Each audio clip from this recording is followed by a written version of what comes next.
Alunos da Escola Tuiuti, tudo bem com vocês? Professor Wagner Chaves de Geografia trazendo mais uma aula e hoje a gente vai continuar os nossos assuntos sobre os países aqui do Cone Sul, os países aqui que fazem parte da região Platina. Embora o Chile não faça parte dessa América Platina, porque não é banhado pelo Rio da Prata, ele está inserido na região do Cone Sul, que é Chile, Argentina, Paraguai, Uruguai e também o Brasil.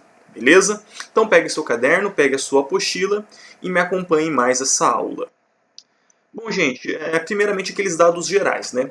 A capital do Chile é Santiago, o idioma é o castelhano, e eu já falei, né, dessa relação espanhol e castelhano é a mesma língua. Acontece que os colonizadores que chegaram, na verdade, não era a Espanha, eram de Castela, só depois tem a união dos dois reinos e vira a Espanha.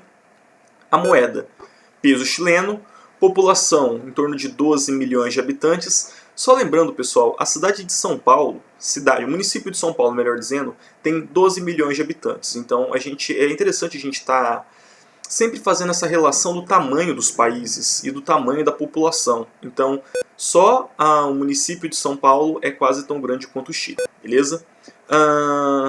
Seu PIB, em torno de 247 bilhões, 250 bilhões. E o IDH 0,847. Se vocês estão atentos a esses números do IDH, vocês devem ter percebido que o IDH do Chile é maior do que o dos outros lugares que a gente já viu. Tá? O Chile, de fato, tem o melhor IDH da América Latina e eu considero um IDH bem alto, beleza? E a gente vai ver alguns motivos por conta disso hoje, beleza? Vamos lá. Então, pessoal, aí nós temos o mapa do Chile. Percebam que o Chile ele é um país extenso, não é tão grande, mas ele é bem extenso. Ele faz fronteira com o Peru, uma pontinha, com a Bolívia e a Argentina. É um dos países que não faz fronteira com o Brasil, lembrem-se disso. Tá? E é banhado pelo Oceano Pacífico, tá bom? O nome Chile não se sabe direito de onde que vem, mas é uma denominação argentina, da língua quechua. Lembrando, gente, quechua é uma língua falada pelos indígenas da América. Então, na Bolívia, além do espanhol, como língua oficial, tem o quechua e tem mais um monte de língua indígena. No Peru, a mesma coisa. Então, havia também indígenas ali no Chile. E possivelmente Chile vem de uma região lá que eles dominavam de Chile mesmo, que significa onde a terra acaba. Possivelmente porque ali era a região onde chegava o oceano e como eles não eram uma cultura que navegava, os incas não navegavam, acabavam ali a terra para eles. Então, possivelmente é daí que vem o nome. Tem também alusão a um som de uma ave, que o pio dela, o canto dela ficava Chile, Chile, mas não se sabe direito da onde a origem do nome Chile, beleza? Bom, como eu mencionei, o IDH do Chile, ele é um dos maiores da América, é o maior da América Latina. A sua economia ela é bem saudável, uma das melhores da América Latina, mas nem sempre foi assim, tá? É uma coisa muito recente.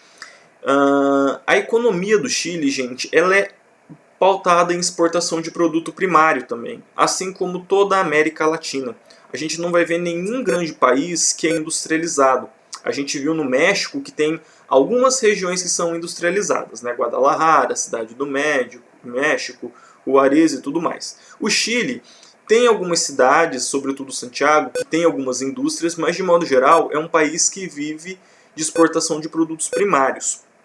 No caso do Chile, a mineração é muito forte. Então tem mineração de cobre, mineração de prata, nitrato, e o nitrato, não sei se vocês lembram, aquela explosão que aconteceu no Beirute, eu acho que há 2 meses atrás, foi uma explosão de nitrato, que serve tanto como fertilizante, quanto para fazer explosivos, beleza? Então, pessoal, lembre-se sempre disso, de fazer as comparações dos tamanhos das populações. Então, o Chile ele tem uma economia de exportação de produto primário muito parecida com a do Canadá. Eles produzem muitos minérios. Ele é um país muito rico em minérios. A gente falou um pouco, quando nós tratamos da Bolívia, eu esqueci o nome do minério agora, deixa eu me lembrar. Esqueci, gente, desculpa, se eu lembrar eu falo de novo, tá? E o Chile é um dos lugares que tem esse tipo de minério que é muito utilizado em baterias de carros elétricos, lítio, lembrei, lítio, baterias de carro elétrico, e o Chile já está fazendo a exploração desse minério. Não tem tanto quanto na Bolívia, só que a Bolívia quase não explora esse minério, o Chile já explora. Tá? O cobre é muito importante para o Chile. Uma das crises políticas aconteceu por conta da nacionalização das reservas de cobre. O que é uma nacionalização? Muitos países, sobretudo países periféricos, países da América do Sul, países da Ásia, quando eles descobrem uma reserva de petróleo, minério, qualquer coisa que tenha um valor alto no mercado, eles nacionalizam, ou seja, só nós desse país que pode fazer a extração desse produto. Porque senão, descobre petróleo, vem uma petroleira dos Estados Unidos, explora aquele petróleo e o país acaba não ganhando, não lucrando com isso. Beleza? E uma das crises políticas do Chile foi por conta da nacionalização do cobre, porque era um produto de exportação muito importante e que foi nacionalizado, que posteriormente ele vai dar origem a uma crise política que vai originar uma ditadura militar pelo qual o Chile passou recentemente. Tá bom? E assim como eu mencionei, né, assim como quase todos os países da América Latina, o Chile teve ditaduras militares. A principal do Chile, né, eu acho que é a única, porque no Brasil a gente teve a ditadura militar de 64 até 85, né, e no Chile, na Argentina teve vários, e no Chile eu acho que só teve essa, posso estar me confundindo, mas é a mais comentada, é a do Augusto Pinochet, que é esse senhor que vocês estão vendo aí. Tá? Ele governou de 1973 a 1990. E recentemente, pessoal, saiu um relatório dos Estados Unidos falando um pouco de como foi o golpe que foi dado. Eu não sei se vocês já estudaram ditaduras militares ou ditadura militar aqui no Brasil, mas ocorreram golpes. Tinha um presidente eleito e os militares receberam apoio estratégico, apoio militar, apoio financeiro dos Estados Unidos para que, caso algum país fosse em direção à União Soviética, se alinhasse à União Soviética, haveria uma intervenção. Então, por exemplo, nacionalizar as reservas de cobre é um indício disso, de você estar mais próximo à União Soviética. Tá? E saiu esse relatório há 2, 3 meses falando da participação dos Estados Unidos nessa operação de derrubada do antigo presidente, que era o Salvador Allende. E a ideia, a princípio, era sequestrar o Allende e dar um golpe. Tá? Mas o Allende acabou morrendo nesse evento. Tá? A ditadura do Pinochet ela foi extremamente sanguinária, muito violenta. Tanto que, hoje, se vocês forem, por exemplo, em algum museu do Chile, tem lá o Palácio de La Moneda, que é o exemplo do Palácio do Planalto aqui. Vai ter a foto de todos os presidentes do Chile, menos do Pinochet, tá bom? Por conta dessa ditadura extremamente sanguinária. E diferente do Brasil, que tiveram vários, lá no Chile só teve um, beleza? Então, na década de 70 até início dos anos 2000, ali está 200, mas é 2000, tá, gente? O Chile ele viveu um período tanto de crise financeira quanto de crise política, por conta dessa situação da ditadura militar. Mas, a partir dos anos 2000, o Chile ele começou a deslanchar, e como a gente viu agora, é uma economia saudável, é o maior IDH da América Latina, e hoje é um exemplo para muitos países que têm uma história muito semelhante que a do Chile, mas que são países pobres, ou que são países que ainda enfrentam crises financeiras. Então, na aula passada eu mencionei a Argentina. A Argentina e crise financeira são sinônimos. O país nunca conseguiu se livrar das crises e está numa crise profunda até hoje. Beleza? E além daquelas atividades que a gente já viu, de mineração, por exemplo, tem a indústria da pesca. Lembrando, o Atlântico ele tem uma piscosidade, uma capacidade de pesca maior, o Pacífico, né? Tem uma capacidade de pesca maior do que o Atlântico, por conta das águas frias. Então, salmão, atum e outros peixes você encontra nessas águas que tem lá no Chile, beleza? Além dos destinos turísticos, gente. O Chile é um dos destinos turísticos mais visitados do mundo, sobretudo o turismo de aventura. Por conta da paisagem, a gente vai ver algumas hoje, por conta das vinícolas, o Chile produz ótimos vinhos e vinhos com prêmios internacionais, então pessoas que gostam de vinho vai para o Chile só para fazer esses passeios nas vinícolas e aproveita e conhece também parte do território. Tá bom? Então, falando um pouco das paisagens agora, o nosso famoso deserto do Atacama, que eu sempre menciono para vocês que é um lugar belíssimo. Tá? O deserto do Atacama está bem no alto, é um lugar bem alto, tá quase no topo dos Andes. Então lá é extremamente árido, gente. É árido porque, de um lado, a umidade que vem da floresta não consegue chegar naquela altura. Do outro, porque quanto mais água fria você tem, águas oceânicas frias, menor a evapotranspiração dos oceanos, então chega menos água no continente. Então pode-se dizer que o deserto mais árido do mundo é o deserto do Atacama, que fica localizado no Chile. Beleza? E diferente dos outros desertos, que a gente pensa que é dunas de areia, o deserto do Atacama ele é bastante pedregoso. Ele tem essa vegetação, gente, que é bem seca, bem rala, tá? E bem rasteirinha. Tem montanhas lá, tem geysers, as águas termais que acabam recebendo influência do magma do manto e acaba fazendo aquelas explosões de água. Tem vulcões lá também, tem lagoas salgadas, tá? Tem muitas lagoas lá, mas a grande maioria é salgada, tá, gente? Então não dá para tomar essa água, por exemplo. Tem o Parque dos Flamingos, que é um lugar cheio de flamingos, é uma lagoa cheia de flamingos, que é belíssimo também. Então, para quem tiver curiosidade, procura aí no YouTube vídeos de pessoas no Atacama, que é lindíssimo, tá bom? E é aqui pertinho. Outro ponto turístico muito visitado do Chile é a Patagônia. O Atacama está mais ao norte, está ali na divisa com a Bolívia, parte da Argentina, a gente viu que é aquela região mais árida da Argentina ali no norte também. A Patagônia é o contrário, é lá a pontinha do Chile, a parte mais sul e por isso a parte mais fria. Tá? Tem tanto áreas montanhosas, porque faz parte ali da Cordilheira dos Andes, tem áreas semiáridas, mas também um árido mais gelado, que a gente viu. E é também um lugar muito famoso pelo seu turismo de aventura. Tem vários parques nacionais lá, onde as pessoas podem fazer trilha, acampar, enfim, fazer um turismo de aventura mesmo. Essa foto que vocês estão vendo aí é do Parque Torres del Paine. Ele, nos últimos anos, tem sido um dos pontos turísticos mais visitados do mundo, no sentido de turismo de aventura. Lugar que você vai para fazer trilha, caminhada, enfim, tá? O Parque Torres del Paine tem uma trilha que é de 9 dias, se eu não me engano. Então é uma coisa imensa, gigante mesmo, beleza? E é visitado também por pessoas de todo o mundo. Além dos próprios Andes, tá, pessoal? Aqui na América do Sul, a gente tem alguns pontos de esqui, ou snowboard, esses esportes de neve, que você precisa tanto de um relevo favorável quanto de um clima favorável. Então, na Argentina, na cidade de Bariloche, na aula passada eu não tinha lembrado, né? Só lembrei Bariloche. E em alguns lugares do Chile, perto de Santiago da capital, a gente encontra esses esportes de neve. Encontram-se atividades como esqui, snowboard, enfim, atividades típicas que a gente encontra em lugares bem frios.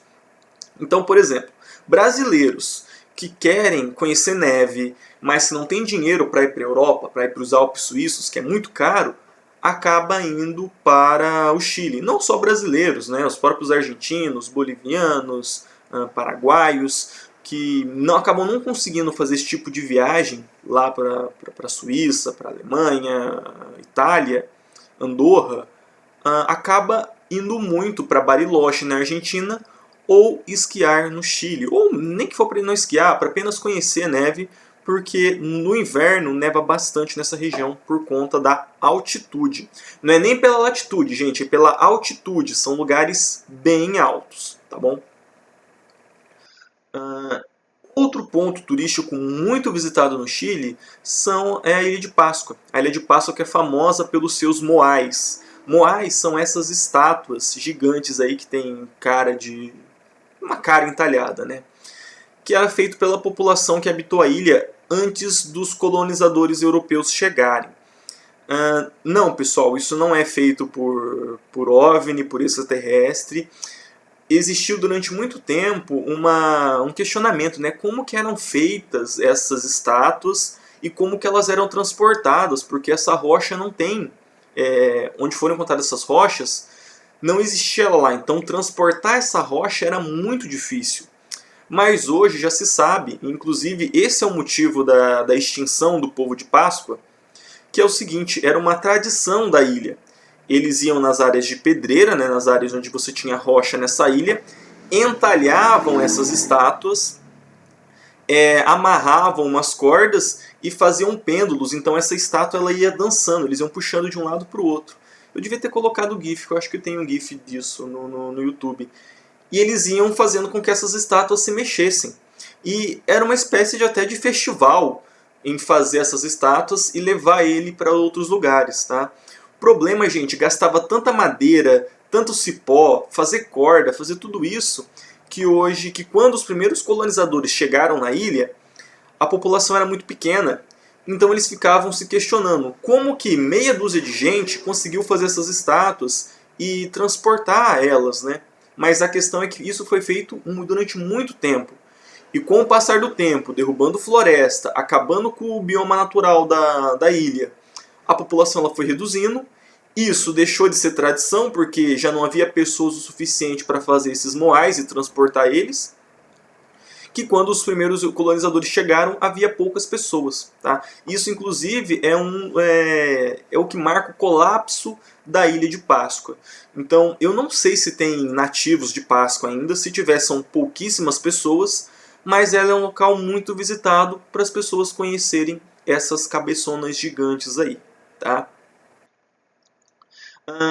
Porém, pessoal, não é só de benesses que vive o Chile. Recentemente, vocês devem ter acompanhado no jornal, teve várias manifestações. E essa foto aqui, eu acho que ela foi tirada em 2019, se eu não me engano, porque essas manifestações veio desde o ano passado. E ela ganhou vários prêmios de fotografia, de fotojornalismo, né? Por conta do impacto dela. O que acontece, pessoal? Vocês sabem o que é uma Constituição, não é? Constituição é o conjunto de leis que rege um país. Então o Brasil tem um, o Chile tem outra, os Estados Unidos têm a dele. As leis, a Constituição que é vigente no Chile hoje, é uma Constituição feita pelo Pinochet, pelo Augusto Pinochet, aquele ditador. E normalmente, pessoal, quando acaba ditaduras, muda-se a Constituição. Então a atual Constituição do Brasil ela é feita de 1988, quando acabou a ditadura militar. Então, no Chile não aconteceu isso. Houve emendas. O que é emenda? Você altera uma lei por conta que ela não faz mais sentido. Por exemplo, na ditadura do Pinochet, o presidente tinha muitos poderes. Em países republicanos, países democráticos, a gente tem o quê? O poder dividido em três instituições, né? O executivo, o legislativo e o judiciário. Na ditadura do Pinochet, o poder era muito centralizado nele. Então, mesmo que a Constituição seja a mesma do Pinochet, isso já foi revogado. Então o poder já está bem dividido. Mas há várias coisas que desagradavam a população ainda. Como, por exemplo, as aposentadorias. Tá? O Chile, apesar de todos esses índices econômicos e IDH, é um país que sofreu muito com o suicídio de idosos por conta das baixas aposentadorias. Então as pessoas recebiam um pouco, não tinham dinheiro para se manter e optavam por cometer suicídio. Tá? Além de outras coisas. Então, por conta disso, começou a haver várias manifestações no ano passado. E esse ano teve um plebiscito realizado em outubro. O que é um plebiscito? É uma votação que a população vai até as urnas para fazer mudanças nas leis. Tá? No Brasil não é muito comum isso. Eu nem sei quando foi o último plebiscito que teve aqui. Tá? Eu não votava ainda, então faz muito tempo. Pode ser chamado plebiscito ou referendo. Então, por exemplo, a população, o Congresso fala assim, a população deve ter acesso à arma. Aí, em vez dos deputados votarem, eles colocam para a população votar. Aí é igual você votar para um vereador, um deputado, um presidente. Você vai e vota, sou a favor, sou contra. Na Suíça, gente, tem plebiscito a cada 3 meses, tá? Tudo lá eles resolvem por plebiscito. Então, Vai fazer uma coisa? Não, faz votação. Outra coisa, faz votação. Então, no Chile, em outubro desse ano, houve um plebiscito. 80% das pessoas que foram votar votaram a favor de uma nova Constituição. Então, em 2020, 2021, 2022, vai ser escolhida uma Assembleia Legislativa, ou seja, pessoas que vão escrever essa nova Constituição. Ela vai ser votada e a previsão é que ela entre em prática possivelmente em 2023, tá? Ou 2024, não se sabe ainda, vai depender de várias coisas. Mas por quê? Fruto dessa crise política lá do tempo do Pinochet, que não se resolveu ainda. Várias coisas se resolveram, mas algumas coisas não. Então a população insatisfeita fez manifestações e conseguiu esse referendo, foi aprovado e já vai ser redigido uma nova Constituição e ela será votada e posta em prática. Beleza, pessoal? Eu vou ficando por aqui então. Bons estudos e até a nossa próxima aula.